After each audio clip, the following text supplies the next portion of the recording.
తిరుపతి లడ్డూ వ్యవహారంలో సుప్రీంకోర్టు తీర్పుపై మాజీ మంత్రి రోజా కీలక వ్యాఖ్యలు చేశారు.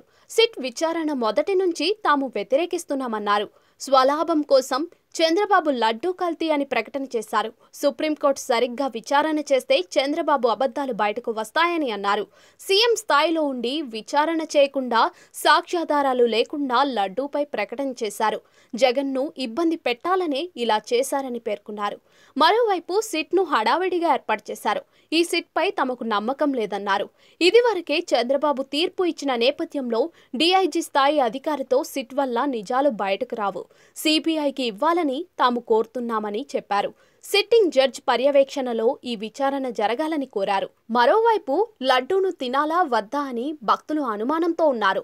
లడ్డూ తినకుండా భక్తులు వెళ్లిపోతూ ఉండడం తనకు చాలా బాధ వేసిందని చెప్పారు. తాను ఈ రోజు తమిళనాడు అలగర్ ఆలయంలో ఉన్నానని, తప్పుడు ప్రకటన చేసిన వారికి శిక్ష పడాలని ఇక్కడ దేవుడిని వేడుకున్నానని రోజా అన్నారు. టీటీడీ మాజీ చైర్మన్ భూమన కరుణాకర్ రెడ్డి మాట్లాడుతూ దేవుణ్ణి వివాదాల్లో తీసుకుని రాకుండాని ఎంత చెప్పినా వినలేదు. కేసు పెట్టకుండా, విచారణ జరపకుండా చంద్రబాబు మాట్లాడారని అన్నారు. నాటుసార తాగిన వ్యక్తి మాట్లాడినట్లుగా సీఎంగా హోదాలో ఉంటూ అసత్యాలు మాట్లాడారని చెప్పారు. సుప్రీంకోర్టు సరైన విధంగా ప్రశ్నించింది. దేవుడే సుప్రీంకోర్టుతో మాటలు పలికించారు. నిజం ఎప్పటికీ గెలుస్తుంది. తప్పు చేయలేదు కాబట్టే ధైర్యంగా తాము విచారణ కోరామన్నారు. స్వామివారి వైభవాన్ని తగ్గించే విధంగా చంద్రబాబు, పవన్ మాట్లాడారు. బాబు, పవన్ ను హిందువులందరూ చీకొడుతున్నారని ఆరోపించారు. చంద్రబాబు నాయుడు తన స్వలాభం కోసం పవిత్రమైన తిరుపతి లడ్డు మీద నింద వేసి ఈ రోజు శ్రీవారి భక్తుల అందరి మనోభిప్రాయాల్ని దెబ్బతీశాడు. సో మళ్లీ ఆ భక్తుల మనోభిప్రాయాల్ని పునరుద్ధరించాలని, దానికి సుప్రీంకోర్టు కలుగజేసుకుని ఇది విచారించి నిజానిజాలు తెలపాలని మొదటి నుంచి మేము కోరుకుంటూనే ఉన్నాం. ఈ రోజు సుప్రీంకోర్టు ఈ కేసుని స్వీకరించడం జరిగింది. ఈ కేసులో సుప్రీంకోర్టు గనుక కరెక్ట్ గా విచారిస్తే చంద్రబాబు నాయుడు అన్కో చేసిన అబద్దాలు ఖచ్చితంగా బయటకు వస్తాయి. ఎందుకంటే మీరే చూశారు, చంద్రబాబు నాయుడు లాంటి వాళ్ళు ఒక సీఎం స్థాయిలో ఉండి తప్పు జరిగిందా లేదా అని విచారణ చేయకుండా, ఎటువంటి సాక్ష్యాధారాలు లేకుండా కేవలం జగన్మోహన్ రెడ్డి గారిని టార్గెట్ చేయాలి, ఆయన మీద నింద వేయాలి, ఆయన్ని హిందువులకి దూరం చేయాలన్న ఒక దురుద్దేశంతోనే ఈ యొక్క కామెంట్ చేశాడు అనేది స్పష్టం కాబోతుంది.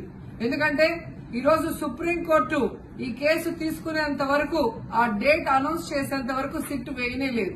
అంటే ఉన్నత స్థాయి విచారణ ఎక్కొట్టాలి, ఉన్నత స్థాయి విచారణ జరిగితే తాను చెప్పిన అబద్దం బయటపడుతుందన్న భయంతో సిట్ ని హడావిడిగా ఏర్పాటు చేయడం మనందరం కూడా గమనించాలి. మొదటి నుంచి మాకు సిట్ మీద ఎందుకు నమ్మకం లేదు అంటే, తన పరిధిలో ఉన్న సిట్ ని చంద్రబాబు నాయుడు వేస్తే ఆల్రెడీ తను ఒక జడ్జిమెంట్ ఇచ్చేశాడు కాబట్టి దానికి లోబడే అధికారులు అబద్దాలు మాట్లాడతారు, నిజాలు చెప్పరు.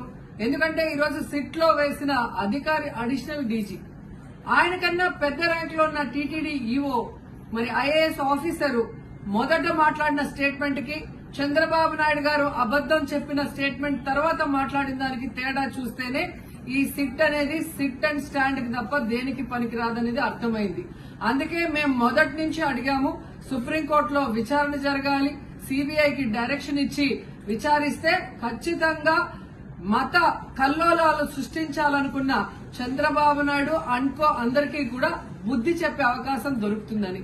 సో ఈ రోజు విచారణ స్టార్ట్ అయింది. దీన్ని సీబీఐకి అప్పచెప్పి సిట్టింగ్ జడ్జి పర్యవేక్షణలో విచారణ జరిగితే ఖచ్చితంగా హిందువుల మనోభిప్రాయాల్ని గౌరవించిన వాళ్ళం అవుతాం, పునరుద్దరించిన వాళ్ళం అవుతాం.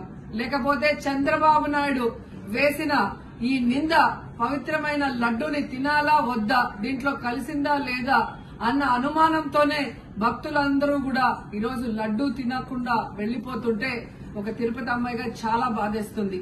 ఈ రోజే అలగర్ కోయిల్ మదురై దగ్గర దక్షిణ తిరుమల చాలా పవిత్రమైన టెంపుల్, ఇక్కడ భగవంతుడిని కోరుకున్నాను.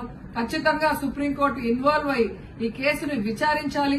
తప్పు చేసిన వాళ్ళని, అలాగే అంటే తప్పుడు స్టేట్మెంట్ ఇచ్చిన వాళ్ళందరూ ఎంత పెద్ద పొజిషన్ లో ఉన్నా కూడా వాళ్ళని శిక్షించాలి అని భగవంతుడిని కోరుకున్నాను, సుప్రీంకోర్టుని కోరుకుంటున్నాను.